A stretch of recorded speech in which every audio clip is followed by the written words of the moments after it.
It absolutely. Yeah, because you have to be relaxed. Good morning, MVP family. It's another magnificent morning. Yeah, let's start. It's another magnificent morning. Thank you, Terry, and good morning, Terry, and thank you. And Miss Bev here, people, just touching in. I just went this morning with Terry and got the wisdom tooth that was broken. Got it taken out. It just came from the oral surgeon. And well, we came in a little bit ago because we had a few things to get done. So my mouth looks a little twisted because the medicine is still there. It's still numb. But I just wanted to jump on here and to remind us to just take care of ourselves. Just make sure, guys, that you're taking care of yourselves. And again, you know that what my middle name is, thankfulness. You know, we went in Uber. It was such an early appointment. It was 7:15 that we had to get there and to be seen. And that was good. They were very good. And we got through. I got it done.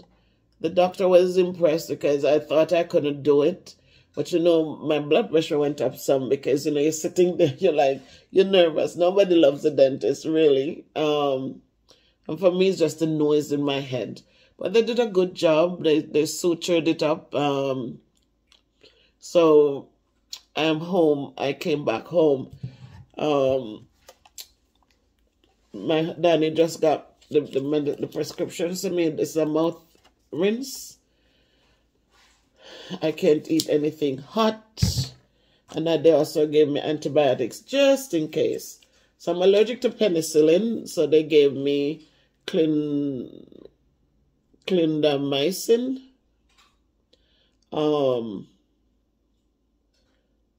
Twice a day. Looks like probably a 7-day dosage if it's twice a day. Yeah. So they're blue tablets, blue capsules, and it's 14, it looks like, in there.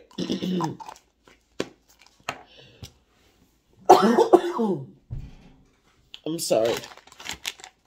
But one of the things that why I decided to do this video, apart from just reminding us to take care of ourselves. My tooth broke. It's not like I wasn't taking care of my teeth, but because they're shocked that at my age I still have my wisdom teeth in my mouth. But I bit on a bone and it broke the tooth. I bit down and it seemed like it just broke the tooth off. I'm sorry. But as we were driving down, we used an Uber. And as we were coming, when we got the Uber, it was a Tesla. Didn't sit in a Tesla for so long. Forever, never. So we got that experience this morning. But as we were coming down, you know, I thought of so many people. I was just thankful to God that here I am, you know, and I'm able to go to the dentist and pay the bill so that I could get relief because the nerve was exposed and it was hurting. You know, it was really just you know, it was hurting. But I'm coming down. I was saying to Terry in the car, I said, and even the driver were in a conversation, and I said, how thankful we must be that we are not well and we can go to the doctor and get things done and have comfort. You know, so many people out there with no insurance, no money to go in and get themselves taken care of. And we sit here, we complain and we complain and we complain. But just think of it, guys. I had this tooth and it's been since last week that it just started just harsh. You know, the hurting wasn't a nice feeling at all.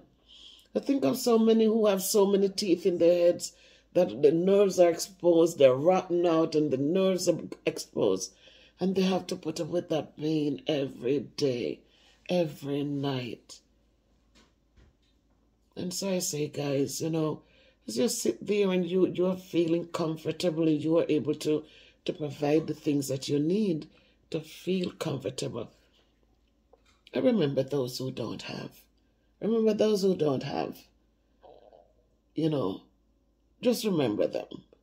Sometimes, you know, we think of clothing and we give them clothing and we give this. But then when you think of medical care, when you think of a tube of toothpaste, and when you think of the little things to really help people to just feel comfortable, I say to us, if we're calling ourselves Christians, especially those of us who call ourselves Christians, we say we're Christ-like and we are supposed to do the work that God left us here to do. He's not going to come down and do it.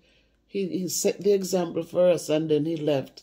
And he expects us to do it. So let's not just dress up and go to church and feel like we're done. Let us remember to reach out in our communities. You know, pastors who are just sitting down driving the nice cars, they pass people on the road and they don't think of ministering to them. They think that ministering to people is just to tell them, come church this day and come church that day. Ministering to people is to get in there and see their needs and try to help them as much as we can. We're not building castles for people. We're not building mansions. Some people, where they are, they're okay. We just need to make it comfortable. And they're fine. So let us reach out, people, and let us remember to not live for ourselves only, but to live and let our light shine so people can see our good works. It's through our work. It's through our talk about Christianity. It's our Christian duties that people can be convinced and say, boy, me see the lady that me see how she live and how she take care of people. She must have God in her. And let me do, when you talk to them about serving God, they can say, yes, I see what he did for you. I see what he has been doing for you. I can trust him. So I will make your God be my God. But, you know, when we just live selfishly, then people don't care. And people are looking at us and cussing us and say, yep, one day a Christian or yeah, holy upon this day, but then you don't care about people. It's not a good thing. So I thought about it as I rode down in the Tesla. Couldn't even open the door because I didn't know. We didn't know. It was Terry and myself. We didn't know how to open the door. There's no lock on the outside like that. It's not obvious.